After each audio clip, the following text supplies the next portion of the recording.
El Hospital Médica Campestre le da la bienvenida a su serie de webinars Salud y Felicidad. El día de hoy, nuestro moderador será el doctor Guillermo Ramírez Núñez, director médico del Hospital Médica Campestre. El doctor Ramírez es licenciado médico cirujano por la Universidad Michoacana de San Nicolás de Hidalgo, máster en cuidados paliativos por la Universidad de Barcelona, maestro en administración y gestión de servicio de salud por la Universidad Cuauhtémoc, aspirante a doctor en administración por la Universidad IEXPRO. Bienvenidos, comenzamos nuestro webinar. ¿Qué tal? Muy buenas tardes. Bienvenidos a este jueves de webinar de la serie Salud y Felicidad que presenta el Hospital Médica Campestre. El día de hoy contamos con la participación del doctor Edgar Gerardo Zuzuaga Velázquez. El doctor es especialista en neumología y nos hablará de un tema muy importante, la rehabilitación pulmonar post-COVID. Sabemos actualmente que la rehabilitación pulmonar es una de las partes más importantes en el tratamiento de aquellos pacientes que han sufrido la infección por el virus del COVID. Si bien actualmente las limitaciones en cuanto a algunos ejercicios se pueden presentar en la mayoría de los pacientes, a largo plazo esto ayuda a reintegrarse a su calidad de vida. El día de hoy el doctor Edgar Zuzuaga nos platicará ampliamente sobre el tema, el cual es muy interesante ya que nos encontramos nuevamente en la situación de la pandemia y desafortunadamente pues sigue en aumento. Doctor, bienvenido, este es su espacio. Sí, muchas gracias, doctor Guillermo Ramírez. Muchas gracias por la invitación aquí a todo el staff de Médica Campestre con respecto a esta plática pues, que nos atañe ahorita a todos con respecto a la pandemia de COVID. Y bueno, parte importante ahorita es hablar específicamente de qué es lo que está pasando inmediatamente, ya sea que por lamentable caso les toque estar hospitalizados, lamentablemente a la salida del hospital, en las siguientes, digamos, días después de la hospitalización, o incluso qué es lo que pasa después, ¿no? Ya de que estamos reincorporados nuevamente a la vida, qué es lo que está pasando en estos casos. Bueno, ahorita lo que nos implica es ver la rehabilitación, que la rehabilitación, además de ejercicios, incluye muchos aspectos y se genera un efecto de un tratamiento multidisciplinario, no solamente como tal a través de neumología o de rehabilitación como tal. Bueno, como antecedente nada más, sabemos que el 30 de enero de este año la OMS declaró como un brote de emergencia en salud pública y de preocupación internacional. Para el 11 de marzo estábamos hablando que el COVID fue catalogado como pandemia. Pero bueno, ¿qué es el COVID? Primero, es una infección por un virus que se llama SARS-CoV-2. Existe el SARS-CoV o el SARS-CoV-1. La enfermedad como tal se llama COVID, que es enfermedad relacionada o secundaria al SARS, al virus del coronavirus, que se transmite principalmente por gotas por contacto y a través del aéreo por micropartículas, que generalmente tienen que ser menos de 1 milímetro y muchas de ellas son microscópicas, como en el caso de estos son aerosoles de menos de 10 micras, prácticamente imperceptibles. En general, los síntomas pueden ser muy variados. La realidad es de que esto es un resumen de algunos síntomas, pero la verdad es que la mayor parte de los pacientes presentan síntomas a veces muy raros y que se van presentando poco a poco, y hay estudios que van poco a poco identificando cada vez más síntomas. Bueno, sabemos que la frecuencia más o menos de fiebre, tos seca, dolor muscular, fatiga, ardor en la garganta, náuseas, vómito, diarrea, dolor de cabeza y escurrimiento nasal pueden estar presentes como los síntomas más frecuentes. Ya varía dependiendo de cada persona cómo se vaya presentando los síntomas, cómo se vayan generalizando. Hay unos que me puedan decir, bueno, pues es que yo nunca tuve fiebre y aquí dice que tiene 99% fiebre. Pues sí, eso va cambiando y va siendo cada vez más diferente, ¿no? En cada uno de los pacientes.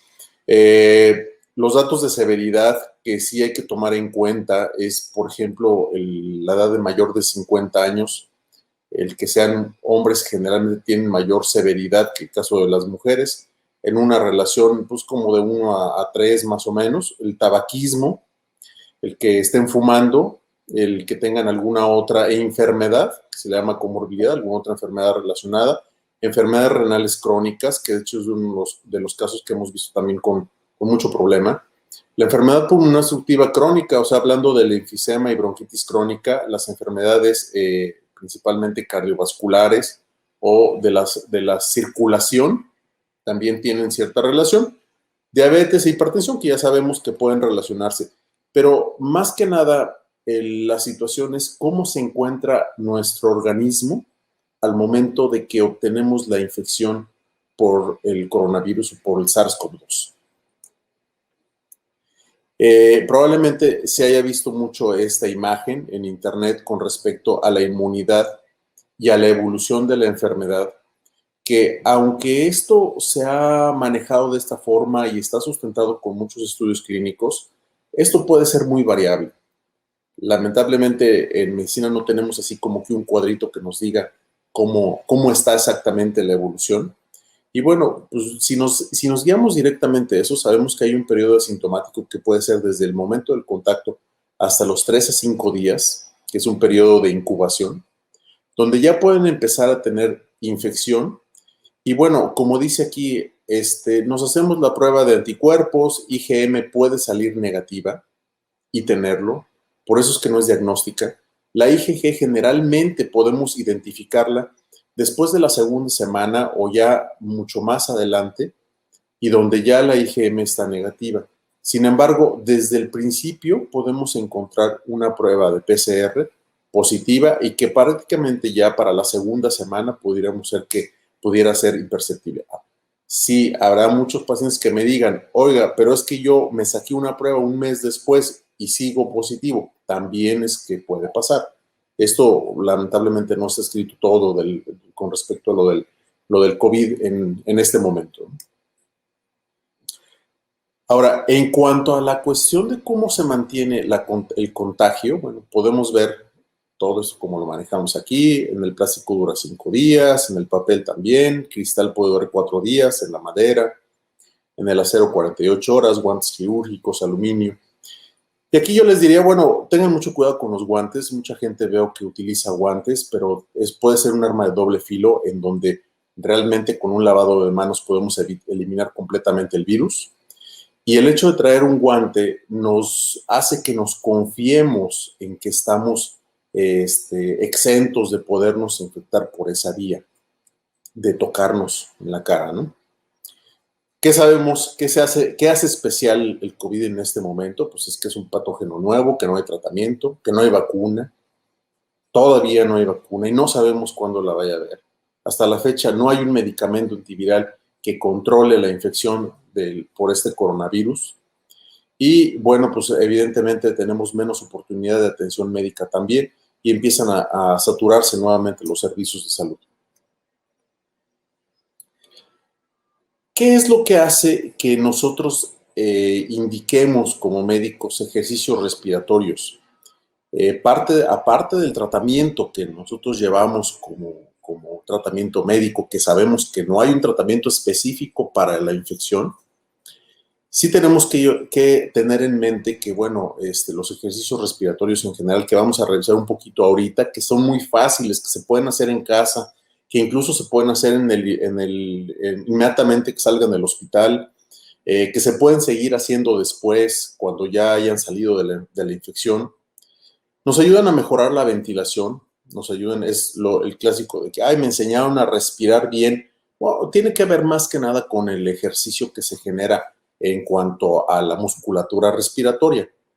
Aumentan el mecanismo de la tos, o sea, nos ayudan a que podamos tosar de una forma más efectiva, mejora la fuerza y la resistencia y la coordinación de los músculos respiratorios como tal, mantienen a mejorar la movilidad del tórax, corrigen los patrones respiratorios anormales o ineficaces. Eso es parte de lo que dices, bueno, no respiramos adecuadamente y eso hace que también nos genere un síntoma de falta de aire. Favorecer la relajación, el enseñar al paciente a tratar las crisis de falta de aire también es importante y mejorar la capacidad funcional en general del paciente como tal. Es importante tomar en cuenta una cosa: cuando el paciente está enfermo por coronavirus o por COVID, lo más importante que presenta es fatiga, es debilidad, es cansancio, ya sea porque está relacionado con la fiebre, ya sea porque tuvo diarrea y a lo mejor se está deshidratando, ya sea porque tenga otros síntomas como dolor de cabeza o dolor de cuerpo. Y eso nos lleva a que tengamos un consumo de energía exagerado, un consumo mayor de energía. Y necesitamos tener medidas para poder ahorrar esa energía y poderla utilizar nosotros específicamente a nuestro tratamiento y tengamos una mejor evolución. Entonces, siempre tener una postura alineada nos va a ayudar a tener menos consumo de energía, permitir que el cuerpo se recupere después de una actividad y no sobresaturarlo, porque, por ejemplo, hay pacientes que hacen mucho ejercicio todos los días e incluso enfermos, como no se sienten tan mal, siguen haciendo mucho ejercicio y eso nos lleva a que puedan tener una mayor consumo de energía y por eso después de 1 o 2 días se sienten muy mal, teniendo claro la enfermedad, la infección por COVID, por el virus, y antes de comenzar la siguiente actividad debemos tener un periodo de recuperación. Ya depende de cada caso, qué tan severo puede tener o no. Durante cada esfuerzo que se realice en la actividad hay que sacar el aire lentamente, que es parte de uno de los ejercicios que vamos a ver ahorita.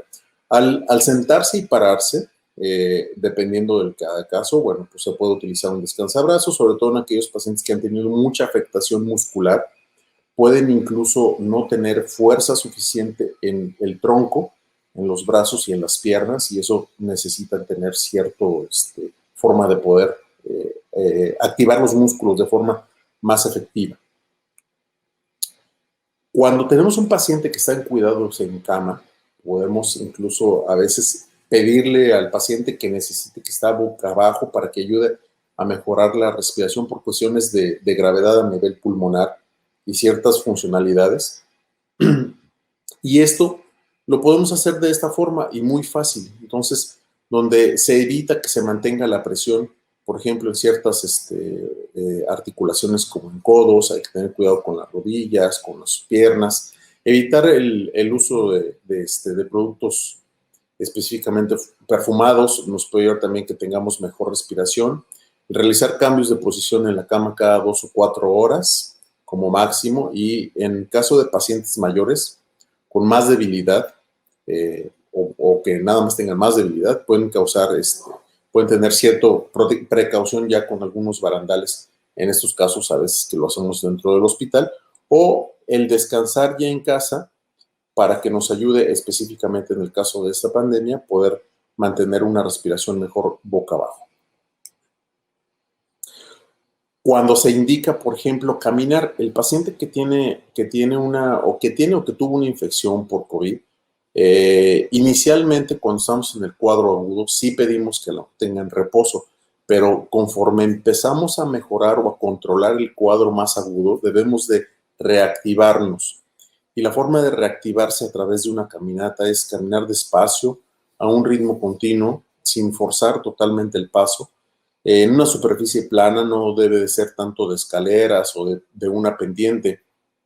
Evitar los momentos en los cuales haya mayor extremo en el clima.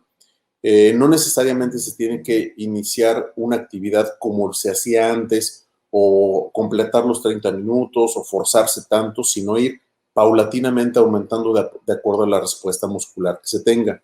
No hacer un sobreesfuerzo es muy importante para poder recuperarnos adecuadamente y evitar que estemos lastimando más el músculo que ya en cierta forma está afectado. Cuando nosotros estamos incluso todavía dentro del cuadro sintomático y nos falta el aire, una forma como pudiéramos ayudarnos, y vean esta imagen es muy demostrativa, cómo se puede ayudar uno a poder reposar o descansar con una disminución de la sensación de falta de aire, es semisentado con un tronco inclinado hacia enfrente, acostado boca arriba o de lado y apoyarse con almohadas. Eso es muy importante porque Descansamos el tronco, descansamos las extremidades y eso nos lleva a que tengamos menos consumo también por parte de la masa muscular.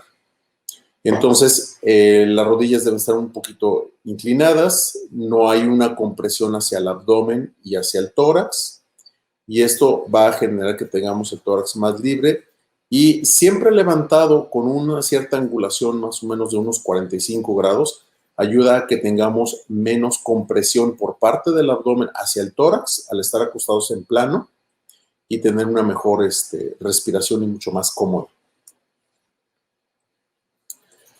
Cuando nosotros vamos saliendo de estos eventos y tenemos mucha debilidad muscular, que principalmente ese es uno de los síntomas que más se llega a presentar y están asociados con la falta de aire, porque la situación de la falta de aire no necesariamente tiene que ser por un problema pulmonar totalmente, sino puede ser porque esté débil los músculos. Los músculos de la respiración tienen que ver sí con el diafragma, tienen que ver sí con el tórax, pero también tienen que ver con todo lo que es la cintura torácica y la cintura pélvica. Los músculos de los brazos nos ayudan mucho a fortalecer todo lo que es la caja torácica. Entonces, hay varias formas de hacerlo de forma muy progresiva y con calma, desde hacerlo sin peso, con unos movimientos muy lentos de estar sentado en una posición erguida, directamente las piernas sobre algo, pues para que no queden colgando, y hay que levantar de forma paralela los brazos, así como se ve en este caso, haciendo repeticiones así, como dice, 8 repeticiones de cada ejercicio, descansar y posteriormente hacer otras 8 repeticiones hacia enfrente. Si nosotros toleramos empezar a hacerlo con algunas pesas pequeñas, pudiéramos ir avanzando. Si no, directamente solamente hacerlo de esta forma con las manos, exclusivamente sin el peso de nada. Ok, hablando de la fisioterapia respiratoria como tal y del esfuerzo o del ejercitamiento de los músculos respiratorios, tenemos que tomar en cuenta la respiración abdominal o diafragmática. El diafragma es el músculo principal de la respiración. Es un músculo que se encuentra entre el tórax y el abdomen, que lo divide y nos ayuda específicamente a hacer una respiración completa y adecuada. Puede afectarse también durante un periodo de COVID, por ejemplo, aquellos pacientes que estuvieron mucho tiempo acostados, aquellos pacientes que incluso lamentablemente llegaron a una terapia intensiva y estuvieron bajo el apoyo de algún respirador, va afectándose también esos músculos. Una forma de poderlo ejercitar es, como vienen aquí en las imágenes, es muy fácil. Acostado, por ejemplo, con las piernas semiflexionadas, se pone un cojín o, en su caso, sentado sobre una silla, las manos en el abdomen, o se puede utilizar, por ejemplo, también una almohada, en donde al momento que nosotros inhalamos, comprimimos el abdomen, al momento de exhalar, igual también seguimos comprimiendo, es más fuerte la compresión aquí, y aquí se mantiene sostenido el abdomen para que pueda hacer un ejercicio y un esfuerzo también de los músculos respiratorios. Se puede realizar por la mañana y la tarde de 10 a 15 respiraciones. No es necesario hacerlo más tiempo. La realidad es que a veces tiende uno a fatigar los músculos cuando trata de hacerlo mucho más fácil, más frecuentemente. El aire se debe de tomar por la nariz y se debe de sacar lentamente por la boca a través de un ejercicio que se llama labios fruncidos. Esa es una respiración muy importante, sobre todo cuando se va a hacer alguna actividad, incluso sea esta u otra. Lo que hacemos es jalar el aire y con los labios cerrados, fruncidos, sacamos lentamente el aire. Eso nos va a ayudar a que se expanda el pulmón y tengamos mejor oxigenación al hacer alguna actividad como tal. El beneficio de este ejercicio es fortalecer principalmente el diafragma, disminuir el esfuerzo de la respiración, disminuir obviamente también lo que se le llama demanda de oxígeno, es la necesidad de tener más oxígeno, porque hay partes del pulmón que podemos distender mejor, alvéolos que podemos distender mejor y tener una mejor oxigenación. Utilizamos menos energía para el proceso de la ventilación y mejoramos la perfusión, o sea, la circulación como tal. Al nosotros tener un esfuerzo respiratorio adecuado, un buen esfuerzo del diafragma, como les comentaba, como el músculo principal de la respiración, disminuimos la necesidad de los demás músculos respiratorios que consumen más energía. Entonces eso nos ayuda a que tengamos menor necesidad de oxígeno cuando tenemos un oxígeno suplementario o cuando se nos baja la oxigenación por algún esfuerzo que tengamos que hacer extra, ¿no? Y este tipo de respiración, como les decía también, de labios fruncidos, se puede utilizar mucho cuando se está vistiendo, cuando se está bañando uno, también es parte importante, ¿no? Vamos a verlo más específicamente, la respiración de labios fruncidos, que las personas que batallan para respirar, que tienen problema para respirar, que tienen problema de oxigenación, cuando hacen esta respiración les va a ayudar muchísimo a poder hacer alguna actividad. Si es que no me puedo ni mover, no puedo ni caminar porque me falta el aire, bueno, pues toman el aire, expanden sus pulmones, lo sacan lentamente y eso nos ayuda a que podamos tener una mejor oxigenación y una mejor utilización de nuestros pulmones en general en cualquier tipo de situaciones. Entonces, soplamos lentamente por la boca, digamos, frunciendo los labios, todo se mete por la nariz, sostenemos 2-3 segundos y empezamos a sacar. Eso se hace en cualquier momento, subir escaleras, ponerse zapatos, ponerse medias, abrocharse los zapatos, todo eso nos ayuda mucho para este tipo de ejercicios que causan mucha falta de aire. Ahora vamos por algo que se llama respiración costal, y la respiración costal es nada más tratar de mejorar el esfuerzo de los músculos que están dentro de las costillas o entre las costillas, que también son parte importante para la respiración, sobre todo cuando hay alguna enfermedad. Como les decía, el diafragma es el más importante, pero los músculos intercostales nos ayudan mucho a tener una mejoría o estar más preparados para cualquier evento en cuanto tenemos problemas de respiración. ¿Cómo se hace? El paciente puede estar acostado con las piernas estiradas, como lo vemos aquí, o en una silla. Las manos se ponen en el pecho para notar cómo se infla el tórax al momento de inhalar o de inspirar profundo. Se desinfla al sacar el aire. Igual, siempre se toma el aire por la nariz, lo más que se pueda, y se debe sacar lentamente por la boca a través de ese ejercicio de labios fruncidos que ya lo vimos. Igual, lo hacemos por la mañana y por la tarde. Podemos generar una compresión muy lenta al momento de que estamos sacando el aire y eso va a activar nuestros músculos intercostales, nuestros músculos costales como tal. Ok. Ahora, lo que platicábamos hace unos momentos sobre la tos inducida y sacar el aire. Cuando nosotros tenemos un problema respiratorio y necesitamos toser para poder sacar secreción, sencillamente por el puro esfuerzo de toser, la pura sensación de toser cuando es una tos seca, se debe de ayudar mucho con este ejercicio. Nos va a ayudar mucho también a poder las secreciones que no alcanzan a salir adecuadamente, que puedan salir más fácilmente. ¿Cómo se hace? Acostado de lado en una superficie plana, por ejemplo una cama, o también pudiera ser sentado en una silla, se debe inhalar nuevamente por la nariz y se puede sostener 2 o 3 segundos y posteriormente toser de forma abrupta, pero pocas veces nada más. Entonces, nosotros jalamos el aire y hacemos ese movimiento. 2, 3 veces, tratando de hacerlo fuerte, pero solamente así. Eso nos va a ayudar a que tengamos una mejor efectividad en la tos que estar haciendo muchas veces seguidas, que lo único que hace es cansar nuestros músculos. Se debe de realizar 5 minutos nada más, repetir nuevamente, se puede descansar al momento de hacer un esfuerzo. Uno se recupera, igual que lo veíamos con cualquier tipo de ejercicio, se debe recuperar y posteriormente volverlo a hacer.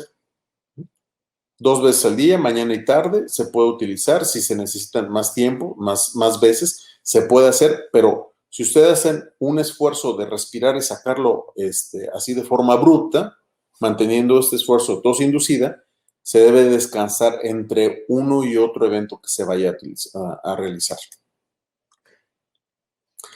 Como lo veíamos, parte importante es el entrenamiento de miembros superiores. Este es uno de los ejercicios que, como les había explicado, el estiramiento, el fortalecimiento, el hacer el esfuerzo de subirlo lateral 8 veces, con o sin peso, bajarlo. Descansar, y se puede descansar de 30 segundos a 1 minuto, y hacer el esfuerzo hacia adelante. Igual, también, si nosotros avanzamos en eso, pudiéramos hacer también un esfuerzo hacia arriba para poder fortalecer esta parte de los músculos, que aunque pareciera que estamos ejercitando músculos de los brazos, también estamos ejercitando los músculos del tórax, que son accesorios de la respiración. Los miembros inferiores, la movilización pasiva, activa, resistida, los estiramientos, el simple hecho de, por ejemplo, estar subiendo y bajando las piernas, el caminar en forma plana, no de subida, el poder hacer un movimiento continuo, ayuda también a que ustedes me puedan decir, bueno, pues es que están ejercitando las piernas. Pues sí, pero en la parte de las piernas se ejercita también el abdomen, que también abdomen anterior tiene que ver con músculos accesorios de la respiración. El movimiento que hacemos con los brazos también nos ayuda a poder tener un refortalecimiento de todo lo que es el tórax como tal. Ok, en general el reacondicionamiento pulmonar y el proceso mediante el cual se desarrollan los individuos las capacidades y habilidades para poder tener una mejor salud pulmonar. Parte del tratamiento que se les da para la enfermedad de COVID, que es medicamento tratando de disminuir un poco carga viral y bueno, sintomáticos principalmente. También tenemos que guiarnos mucho sobre lo que debemos de hacer para poder mantener fortalecidos nuestros músculos y poder fortalecer nuestra respiración como tal. Disminuir los síntomas como tal, eso es parte importante. El ejercicio, como cualquier otro, debe de manejarse siempre con un cierto calentamiento, hacer nuestro ejercicio más, digamos, como rutinario para poder llevar a cabo esos ejercicios respiratorios que vimos. Y cuando nosotros tenemos la oportunidad de ir a un gabinete de rehabilitación a través de un especialista en rehabilitación física, generalmente ayuda a que podamos poco a poco ir en un avance, mejorando lo que es la estructura de los músculos y llevarnos hacia una mejoría, incrementando nuestra masa muscular sin tener mayor complicación, y eso también es algo muy importante que se debe de tomar en cuenta. Esta imagen se me hace importante porque también parte de poder, parte de lo que llamamos como rehabilitación en general los médicos, no nada más incluye el hecho de hacer ejercicio o incluye el hecho de ir a un gabinete de rehabilitación, sino parte importante también es la educación que se pueda tener con respecto o frente a la enfermedad. Este es como un tipo de triage o conducta que nosotros debemos de obtener como tal los pacientes como tal con respecto al COVID. Si el paciente está sano y sin ninguna sintomatología, se debe mantener en domicilio y bueno, con unas medidas de control de infecciones. Si el paciente pudiera tener sintomatología respiratoria que indica que no tenga COVID o piense que no pueda tener COVID o que no sean síntomas relacionados, igual debemos estar en domicilio, debemos de tomar tratamiento sintomático, siempre guiado por un médico donde se pueda hacer el diagnóstico o no. Yo sé que a veces se trata de tomar medicamento y de hecho ya hay así como que las recetas para el COVID y las recetas para el COVID, si te da fuerte, si te da poquito, qué es lo que vas a tomar. Pero sí, la verdad es que les recomiendo que traten de no automedicarse como tal. El caso de la enfermedad sospechosa ya es un paciente que debe estar en un aislamiento estricto y con tratamiento sintomático. el caso sospechoso en el cual la enfermedad crónica ya está ahorita controlada, por ejemplo, sin ninguna complicación pulmonar, sí debe de evaluarse directamente ya en un servicio de urgencias y manejarse con algo de tratamiento sintomático, y aquel paciente probable de COVID con una enfermedad crónica descompensada debe de estar atendida en una unidad médica. Se debe de compensar la enfermedad crónica. Generalmente este tipo de enfermedades, este tipo de casos ya requieren de algunos días de hospitalización para poder compensar, a veces no tanto por el problema del COVID, sino por la descompensación de la enfermedad que está asociada. No deben de esperarse, no deben de esperar a ver si mejora un poco, porque esos a veces son momentos en los cuales pueden acabar más rápidamente con la salud de la persona. Y bueno, parte de la educación, es decir, los mitos del COVID, el coronavirus fue fabricado por el hombre, pues ya se sabe muy claramente que no, eso ya está bien estudiado. Y bueno, los expertos están tratando de descifrar cuál fue la fuente exacta del virus, pero pues no es así. Ahora, todas las personas que se contagian, que es algo que sobre todo las personas de mayor edad, pues, que llegan al consultorio y llegan apanicados porque salieron positivos en la prueba, dicen todos los pacientes que se contagian van a morir, pues es un rotundo no, es falso. Las personas que se contagian, digamos, pueden cursar con una enfermedad leve, con una enfermedad moderada, pueden tener algo de afectación pulmonar o no, eso depende incluso a veces del estado físico. Como les decía al principio, sí, el dato de severidad, si nosotros tenemos descontrol de la enfermedad, pues sí, evidentemente pudiéramos tener la mayor posibilidad de tener un problema severo, pero no es así al 100%. Niños y personas jóvenes no serán contagiadas por COVID, eso es falso completamente. Todos podemos estar contagiados, todos estamos expuestos y todos podemos tener COVID, ya sea de forma asintomática, de forma severa, de forma moderada, digamos, pero todos debemos de tener cuidado y siempre debemos tener las medidas de precaución. Yo sé que incluso, por ejemplo, muchas personas, pues los niños andan en la calle, a fin de cuentas que no les va a pasar nada. No es así, no necesariamente quiere decir que todos los pacientes puedan tener este tipo de complicaciones que puedan tener un paciente con mayor edad o con alguna enfermedad. E incluso les puedo decir que, bueno, hay pacientes que pueden tener enfermedades asociadas que están controlados, digo, enfermedades como hipertensión, diabetes, que están controlados, y la realidad es que se la pasan muy tranquilos con su paso de infección por COVID, y hay personas jóvenes que no tienen ninguna enfermedad que tienen pues, un problema de complicaciones también. Entonces, por eso no hay que confiarse como tal, específicamente. Ahora, el COVID no puede transmitirse en zonas con climas cálidos o frío extremo. Me acuerdo que al principio pensábamos, ojalá que venga ya el frío para que se acabe el COVID, así como el caso de la influenza, que teníamos así como muy claro los momentos en los cuales la temporada de influenza. Pues lamentablemente aquí no es así. Lamentablemente es un virus que ha llegado, que se va a quedar y que tenemos que afrontarlo y que tenemos que generar cambio en nuestra vida para poder sobrellevarlo y evitar que esto nos genere mayor problema. Pero se puede presentar en cualquier momento del año, ya lo vimos y ya lo hemos visto cómo se ha comportado, y ahorita pues estamos batallando con un nuevo brote, pues, o rebrote, o nueva ola, o como le quieran llamar, donde incrementan más los casos. Y bueno, pues lamentablemente así es como lo tenemos, y lo tenemos que afrontar de esa forma, sin apanicarnos, sin estresarnos, sin preocuparnos de más, llegando al pánico, pero sí ocupándonos dentro de las medidas que se necesitan. ¿Los mosquitos pueden transmitir el coronavirus? Pues definitivamente no, eso ya se sabe muy claramente también.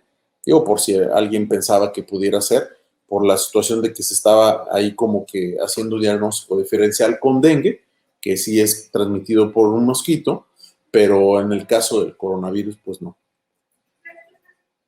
¿Se puede matar el nuevo coronavirus rociando el cuerpo con alcohol y con cloro? por si alguna persona alguna vez se bañó con cloro o se roció con Lysol y todo esto, pues lamentablemente no podemos hacerlo así. O sea, de hecho,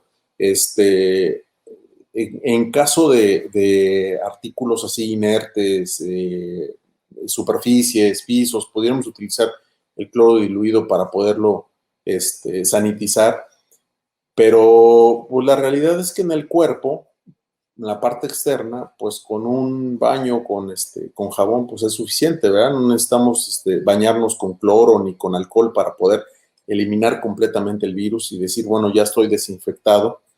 Para eso nos sirve el cloro y el alcohol, para desinfectar superficies, desinfectar áreas y poder mejorar eso. Incluso, por ejemplo, en el caso de la ropa, pues no es necesario a veces tanto el cloro o el alcohol, con agua y jabón se puede eliminar también el virus. Ahora, hay quien dice que comer ajo puede ayudar a prevenir la infección por nuevo coronavirus. Pues tampoco es algo que está, algo que está demostrado. Lamentablemente para muchos el beber alcohol no nos protege contra el COVID, y eso también es algo que se ha preguntado, pero bueno, pues no. Lamentablemente el hecho de tomarlo tampoco nos va a llegar a eso. Bueno, con esto terminamos la charla. Ya el doctor Guillermo se está riendo. Pero bueno, les agradezco mucho y la invitación aquí al grupo de Médica Campestre y el director médico. Muchas gracias, Adelante, doctor. Muchas gracias. Muy interesante su plática, doctor. Creo que es algo muy importante que debemos de conocer, cómo rehabilitarnos después de presentar un padecimiento de estas características como es el COVID, ya que no estamos exentos a padecer la infección que pues actualmente nos está acechando. Bueno, vamos a comenzar con el módulo de preguntas y respuestas. Por aquí ya tenemos algunas felicitaciones, doctor, que más adelante se las muy amable, haré llegar. Y vamos a comenzar con Aaron López. Dice, ¿qué tan probable es contagiarme una segunda vez después de un tiempo? Sí, la realidad es que todavía no se sabe a claridad cuánto dura la inmunidad contra el COVID.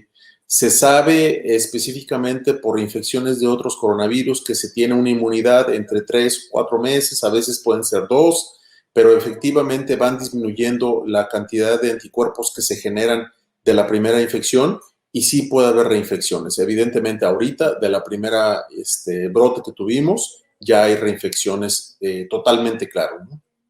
Muy bien, doctor, muchas gracias. María Teresita Sánchez pregunta, ¿cuánto tiempo se tiene que esperar el paciente después de salir de la terapia intensiva para que se pueda tomar una rehabilitación y fisioterapia pulmonar? Ok, hay pacientes que incluso teniéndolos en terapia intensiva, los estamos rehabilitando ya. De hecho, la rehabilitación es continua. Hablar de rehabilitación, como les decía, no es nada más meterlos en un gimnasio donde hagan ejercicio, sino es desde todo lo que es educación, desde mover las extremidades, de estar, digamos, sacando las secreciones, ayudándolos a respirar adecuadamente. Todo eso es lo que se explica desde el momento que está incluso en el hospital. No hay por qué esperar. Ahora, para todo lo demás que les expliqué ahorita, generalmente me enfoqué mucho a casa, lo que pueden hacer también ustedes solos, ¿no? Muy bien, doctor. Muchas gracias.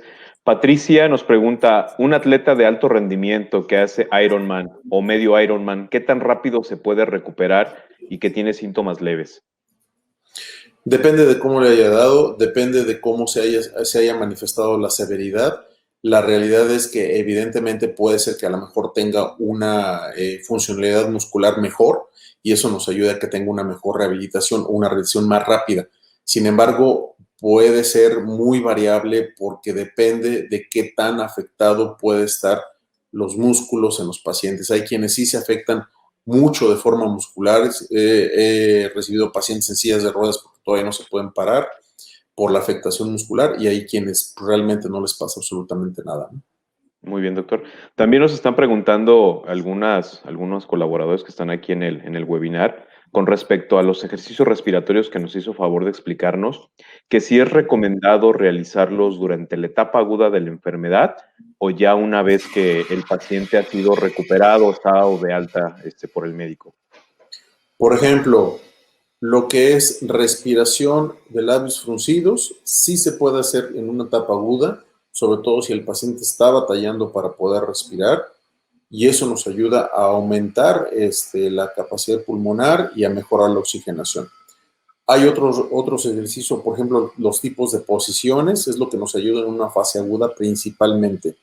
Ya conforme va controlándose, inmediatamente podemos empezar con lo que es respiración abdominal, costal, o sea, en ejercicios de diafragma, costal y de extremidades de forma incluso pasiva o activa.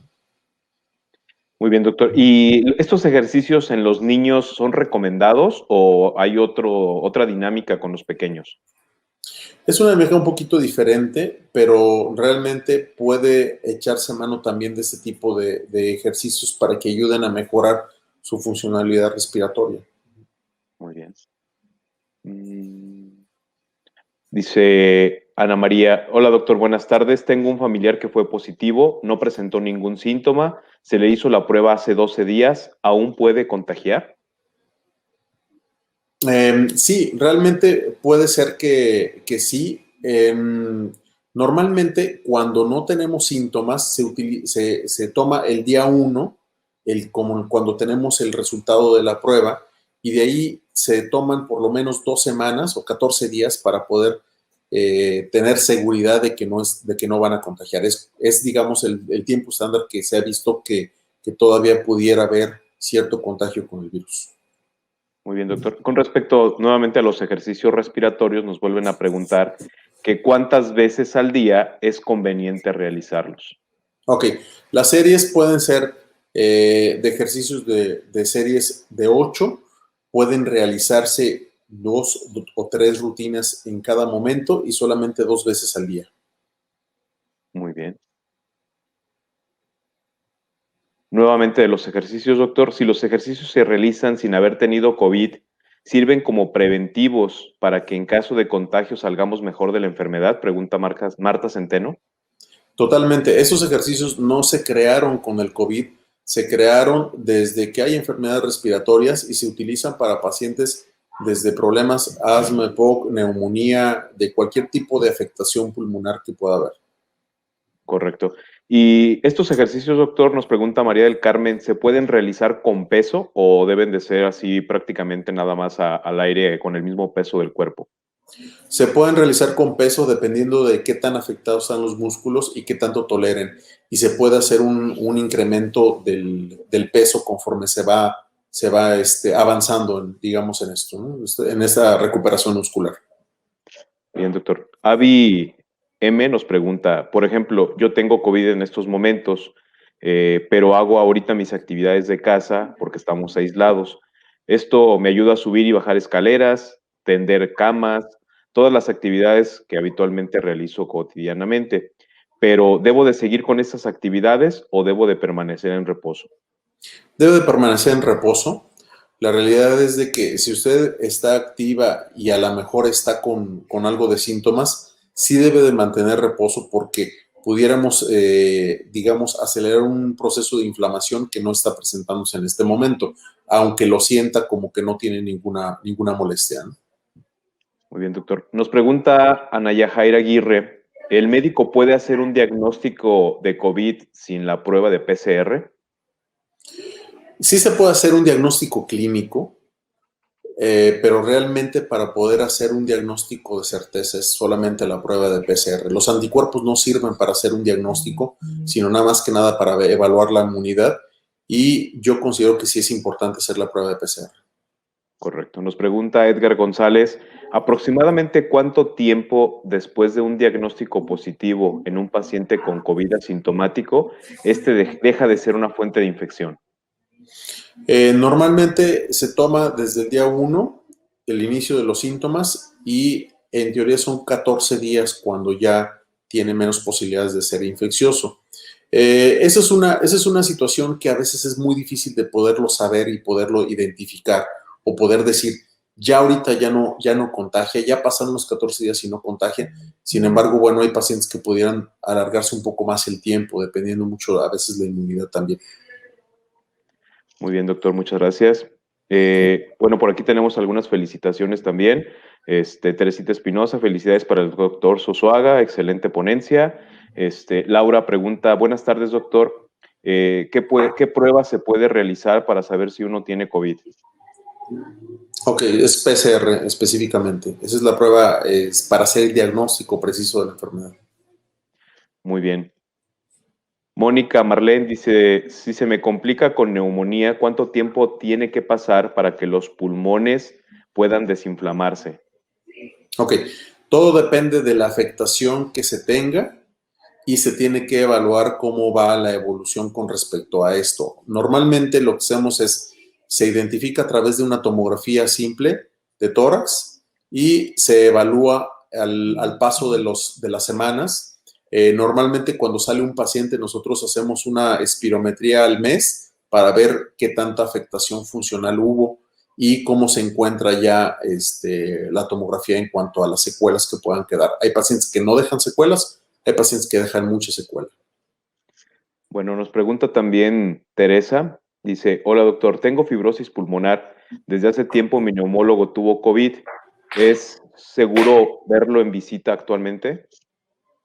Sí, claro. O sea, de hecho, pasando ya el tiempo que nosotros como neumólogos sabemos en qué momento podemos nosotros reactivarnos y si usted, lo más importante es que usted utilice su cubrebocas, tape nariz y boca, independientemente de cualquier persona que se encuentre en la calle que pueda estar positiva y contagiando y sin síntomas, usted está protegida, así es. Gracias, doctor. Nos pregunta Dinora, dice, soy deportista de alto rendimiento, me dio COVID, pero estoy totalmente asintomática, ni un estornudo, nada. Supe que tenía COVID por un protocolo que me pidieron la prueba. ¿Tengo alto riesgo de contagiar a alguien más? Dependiendo, si está dentro de los primeros 14 días, sí, se tiene que aislar. Posteriormente, ese tiempo ya es muy poca la posibilidad de que pueda contagiar a alguien más usted. Muy bien, doctor, muchas gracias. Gabriela también nos pregunta con respecto a los ejercicios, que si una persona con oxígeno que actualmente está en casa puede realizar todos los ejercicios que nos presentó. Totalmente, es recomendable que los haga y que los haga junto con oxígeno. Siempre es muy importante que monitoricen su oxigenación.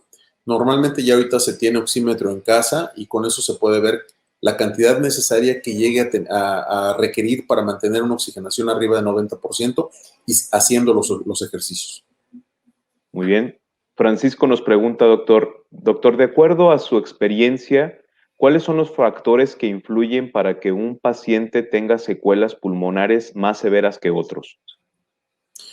Generalmente puede ser, por ejemplo, tabaquismo, que tengan alguna enfermedad previa respiratoria, pudiera reactivarse algo con respecto a eso, o pudiera tener mayor efecto en el caso de eso. Pero, sin embargo, no es totalmente lo único en especial. Hay pacientes que yo he recibido que son totalmente sanos respiratorios y pueden tener mucha secuela también. Correcto. Nos pregunta Lorelei, ¿es necesario hacer una tomografía después del COVID?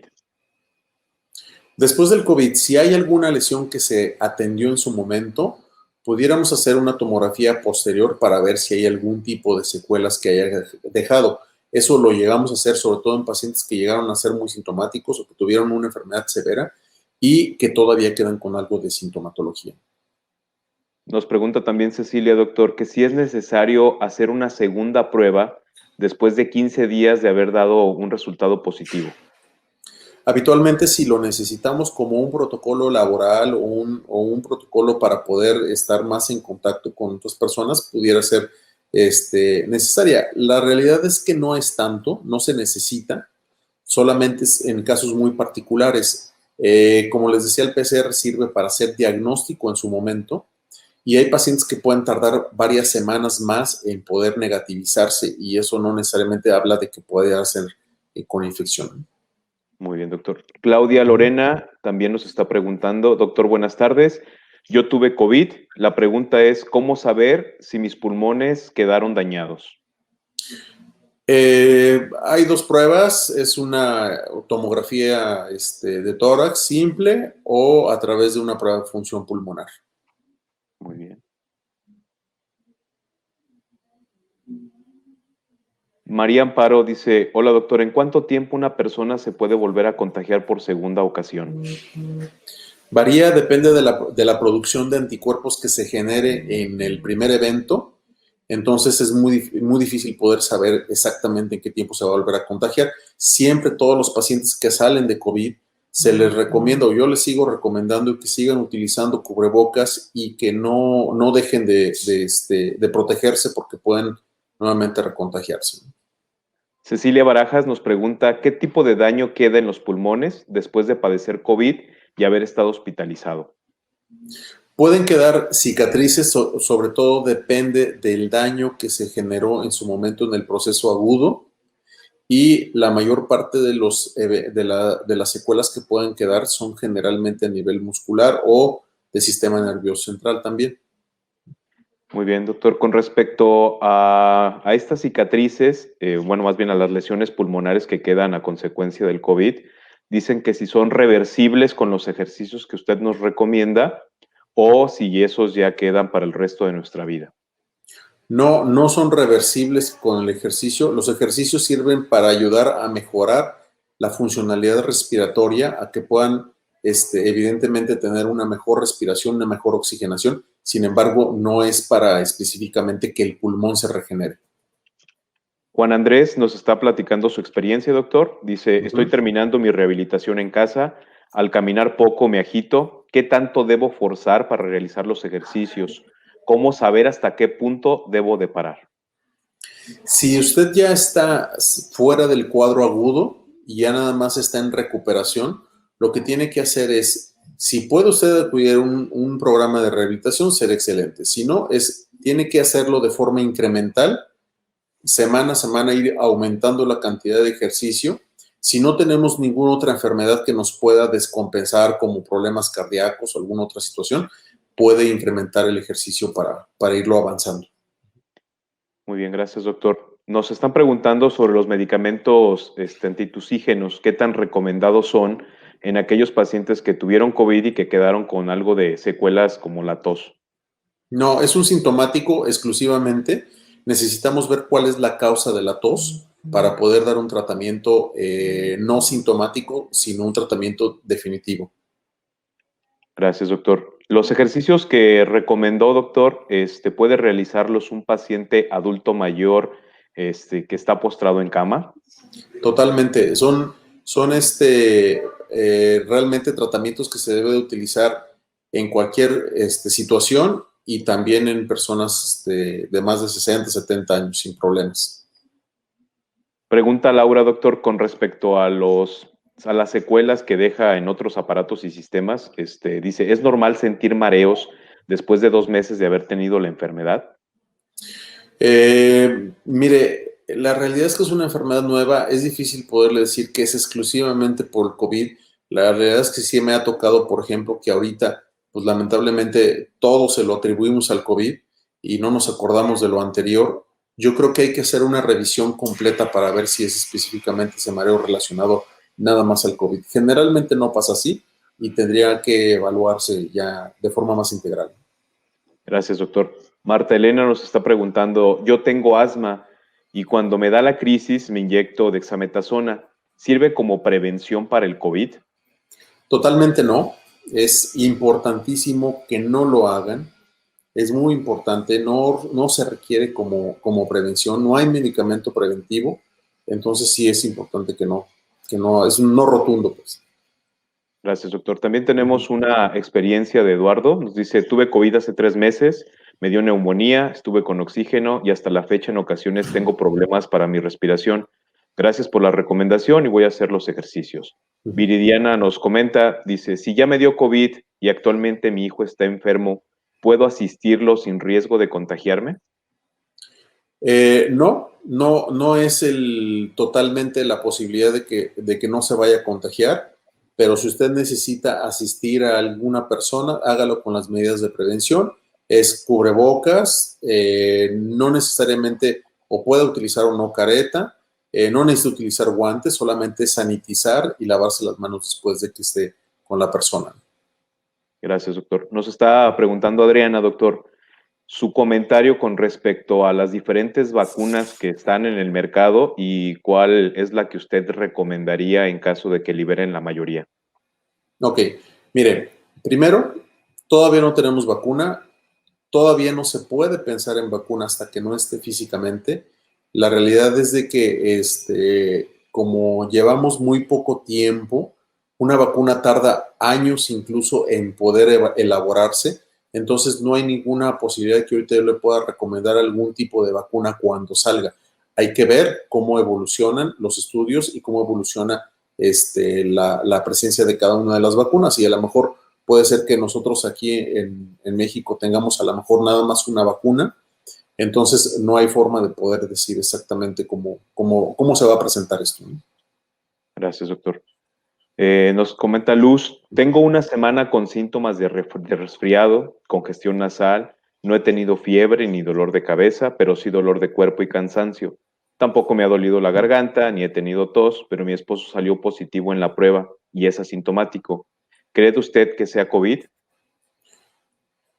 Yo creo que sí, tiene que hacerse la prueba, definitivamente tiene que hacerse la prueba y es muy probable que sí sea COVID. Es un Muy bien, virus muy doctor. contagioso, ¿eh? Entonces sí hay que hacer la prueba. Sí, la recomendación aquí sería prácticamente si uno de los miembros de la familia resulta positivo, pues el resto realizarse las pruebas de PCR para descartar que alguien más esté contaminado. Doctor, pues tenemos muchísimas preguntas, pero hay una muy interesante, sobre todo es un comentario de una vivencia de un paciente, el señor Víctor Z, nos dice lo siguiente: doctor, es usted el mejor neumólogo de México, padecí de COVID, estuve muy grave, fui intubado y el doctor Sosuaga y su equipo de médica campestre me salvaron la vida. No tengo con qué pagarles lo que hicieron por mí. Dios los bendiga. Señor Víctor, celebramos su recuperación y claro que lo recordamos y me imagino que el doctor Sosuaga también lo recuerda. No soy el mejor neumólogo de México, pero sí somos un equipo que tratamos de hacer lo mejor posible para la salud de las personas y creo que eso pasa en algunos momentos. Hay buenas experiencias, hay malas experiencias, pero pues, creo que lo más importante es tratar de hacerlo mejor, lo que Claro. más se puede de nosotros. Claro que sí, doctor, esforzándonos al máximo. Doctor, pues muchísimas gracias. La verdad es que fue una plática muy interesante. Me gustaría darle terminación a todas las preguntas que tenemos. No nos alcanzaría la hora que habitualmente tenemos para el webinar. Si alguno de los que están aquí presentes quiere consultarle, ¿dónde podemos encontrarlo? Ok, yo me encuentro en la Torre Médica 2, aquí en Médica Campestre, en el primer piso, consultorio 113, parte del staff de Médico Campestre desde hace ya más de 10 años. Muchas gracias, doctor. A nombre del Hospital Médica Campestre, le entrego el presente reconocimiento, se lo haremos llegar a su correo electrónico, por su valiosa participación en la plática del día de hoy, importancia de la rehabilitación pulmonar en pacientes post-COVID. Muchísimas gracias, doctor, por su Gracias a ustedes. tiempo. Gracias. Fue muy interesante su plática. Y también muchísimas gracias a todos ustedes los que nos acompañaron. Muy bien. Bueno, pues, Pablo, ¿qué tenemos por aquí?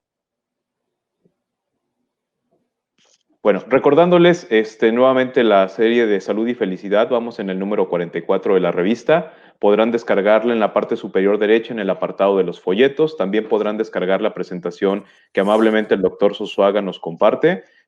Ahí mismo la pueden obtener. Para aquellas personas que al inicio de la presentación tuvieron problemas con el audio, con el video, porque estuvimos viendo algunos detalles en cuanto a esta situación, les comentamos que la presentación se queda grabada. Posteriormente se publica en las redes sociales del hospital y ya posteriormente ustedes podrán verla tanto en Facebook como en YouTube. Y también hacerles la atenta invitación para la próxima semana, la participación que tendremos de la maestra Irán Sosa Díaz, quien nos hablará sobre 5 estrategias para redescubrir cómo vivir una vida plena. Los esperamos la próxima semana, el día jueves 3 de diciembre, como siempre, a las 6 de la tarde por esta transmisión. Doctor, muchísimas gracias. Esperamos contar con su presencia pronto y pues bueno, a seguirnos cuidando. Por favor, sigan utilizando cubrebocas, sigamos teniendo este distanciamiento social. Todavía no terminamos esta situación de la pandemia, por el contrario, es el momento de cuidarnos más, sobre todo porque tenemos prácticamente una familia que cuidar y tenemos muchas cosas que hacer en los próximos años. Doctor, muchas gracias. Gracias a ustedes. Hasta luego. Buenas tardes. Gracias, Pablo. Nos vemos.